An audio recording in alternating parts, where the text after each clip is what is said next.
भैया के लाली तू अब बड़ी ऐती जा रही, घर के काम काजन ने सीख ले, चल अब दही मथनो शुरू कर। तो किशोरी जी ने जैसी मथनी शुरू करी तो पूरे बरसाने में महाराज नगाड़े बजन लगे, ढोल बजन लगे, सब नाचन लगे। बोले कहा भयो? बोले आज वृषभानु नंदिनी प्रथम बार मक्खन निकारी, सबन को प्रसाद मिलेगा भैया। ढोल नगाड़े की आवाज नंदगाम पहुंच गई।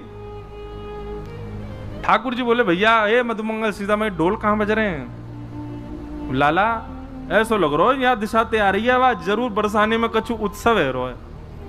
ठाकुर जी बोले पतो कर कहा उत्सव है? तो ग्वाल वालन ने पतो करके बताई। बोले लाला जो तो बहुत जोर को उत्सव है रो। बोले कहा? बोले एक क्लाइंट भड़गो हमारो एक यजमान भड़गो हमारो। बोले कौन? बोले अरे वो वृषभानु नंदिनी नेक्सी सी छोटी सी किशोरी पहली बार मथनी चला रही है, दही निकाल वो मक्खन निकाल रही है। आहा निरख रही ब्रज नारी टक, निरख रही ब्रज नारी टक, कीरत मन हर्षावे कुंवरी श्यामा, कीरत मन हर्षावे कुंवरी श्यामा। जैसे ही ठाकुर जी को पता चली कि किशोरी जी मक्खन निकाल रही हैं, सोई बेबस भय धाये नंद नंदन, बेबस भय धाये नंद नंदन। ठाकुर जी दौड़े बरसाने की ओर। जैसे ही पता चले अरे किशोरी जी के मक्खन की सबसे पहलो मक्खन को पहलो ग्रास तो मैं ही पाऊंगा, मुंह से पहले कोई और चख नहीं ले वाकू। बेबस भय धाये नंद नंदन, बेबस भय धाये नंद नंदन। तो अब ठाकुर जी को नंद वृषभानु भवन में प्रवेश तो कोई करन नहीं देगो। कैसे गए ठाकुर जी? बोले सखी को रूप धराए कुंवरी श्यामा, सखी को रूप धराए कुंवरी श्यामा। अच्छा एक बात तो है, हमारे वृंदावन बिहारी लाल को सखी बनवे में झटका 1 मिनट लगे। कहा? बोले दिखे ही है लाला से, लेकिन सबरे काम तो वही है। नेक में अपनो महाराज घुंघराले केश खोल दिए, नाक में एक नथनी पहन ली, मैया ने काजर लगाया वही नेक फैला लियो, और महाराज नेक नेक होटन पे लाली माँ लगा ली, और सोई अपनो जो है का है बढ़िया यशोदा मैया को या कोई छोटी मोटी सखी होगी बाको चुरा लियो होगो, कोई घाघरो वागरो सबरो पहन पहन के बन गए सखी। ऊपर ते चुनरी डाल के, चाल तो टेढ़ी मेढ़ी सी है ही है, सो दूर से यूं ही लगे कोई सखी आ रही है। पहुंच गए।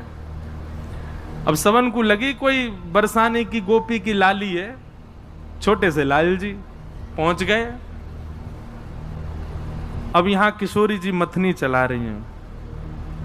जैसे ही मक्खन निकाल के छोटी सी मटकी में निकारो, सब सखी बधाई गाने लगी। बोले जय हो कीर्ति मैया, अब तो लाली हमारी सुगड़ है गई, अब यानी मक्खन निकारो।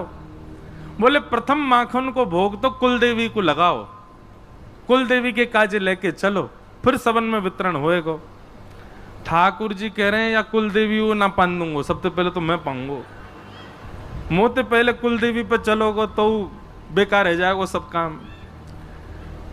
कीर्ति मैया ने कही लाली चल वस्त्र बदल ले, कुल देवी के पास चलेंगे मक्खन लेके। और सब सकीन से कही जाओ सबरी व्यवस्था करो, पालकी मंगाओ, लाली को लेके सब चलेंगे।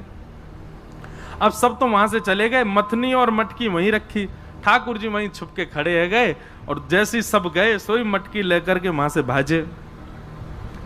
सखी रूप में छल बल करके, सखी रूप में छल बल करके, माखन ले बन आए कुंवरी श्यामा, माखन ले बन आए कुंवरी श्यामा। वन में आ गए ठाकुर जी मक्खन लेकर के।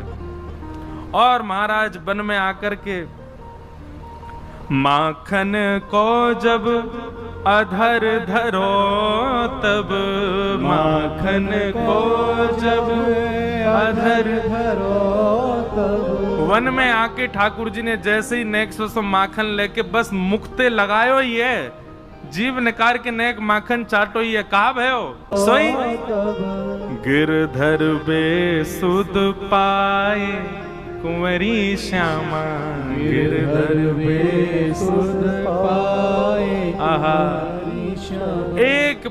एक भाव बस मुख पे धारण करते ठाकुर जी तो वहीं मूर्छित है गए। आहा कितनो चोखो माखन, ऐसे तनिक तनिक हाथन से चला रही मथनी, ऐसी तनिक सी किशोरी जी कितनो बढ़िया माखन। ठाकुर जी तो वहीं मूर्छित है गए, गिरधर बेसुध पाए। आहा अब यहां में आगे को भाव ऐसा अभी आगे और लिखूंगा। अब किशोरी जी गई तो देखो वहां तो मक्खन मटकी है ही ना है, तो सबरी गोपी और सबन में महाराज बोले अरे यहाँ कौन चोर आ गए हो? किशोरी जी बोली चोर तो एक ही है मक्खन को, वही आया होगा। किशोरी जी सब सखियन के संग नंदगाम की ओर जान लगी। सोई बीच वन में देखो कि महाराज एक कदम वृक्ष के नीचे ठाकुर जी के हाथ मक्खन में सने हुए हैं, वही मटकी धरी है और ठाकुर जी तो कभी यहाँ करवट लें कभी वहां करवट लें, नेक नेक बीच में चाट लें। आहा कितनो स्वाद कितनो आनंद, महाराज बिल्कुल बेसुध पड़े ठाकुर जी। किशोरी जी सब सखियन के संग पहुंच गई, गुस्सा में जाके ठाड़ी है गई, अरे कन्हैया यहाँ चैन ना है पड़ो चोरी कर लिया है। अभी सबरी सखी मांग रही है, इनको कहा दूं मैं? ठाकुर जी तो बेसुध हैं, सुध में है ही ना है, आई ना रहे होश में। सब सखी बोली हमें पहले मक्खन चाहिए, हम पहले चखवे वारे जाने, सब रो झूठो कर दियो। किशोरी जी बोली अरे नाए अधरामृत मिलेगो। सबरी बैठो हाथ पसार के, सब सखी हाथ पसार के बैठ गई और बेसुध कन्हैया के मुख पे जितनो मक्खन लगो नेक नेक लेकर के किशोरी जी ने सब में बांट दियो, सबको प्रदान कर दियो। किशोरी जी के हाथ को निकसो माखन, लाला के अधर से लगो माखन, सबको प्रसाद में मिले। तो ऐसी लीला चिंतन में आवे अपने आप। अब ये लीला कहीं लिखी नहीं है, कहीं वर्णित नहीं है, पर ये चिंतन में आती है। कब? जब आप रसिक जनन के खूब भाव सुनोगे। ये सूरदास आदि ये सब जो अष्ट सखा हैं, इनको कहां से मिली लीला? ये कहीं लिखी तो है नहीं, नंददास जी के चिंतन में आई है। और याद रखिएगा, चिंतन में जो लीला आ जाए समझो वो लीला हुई थी, तभी चिंतन में आ रही है, नहीं तो आई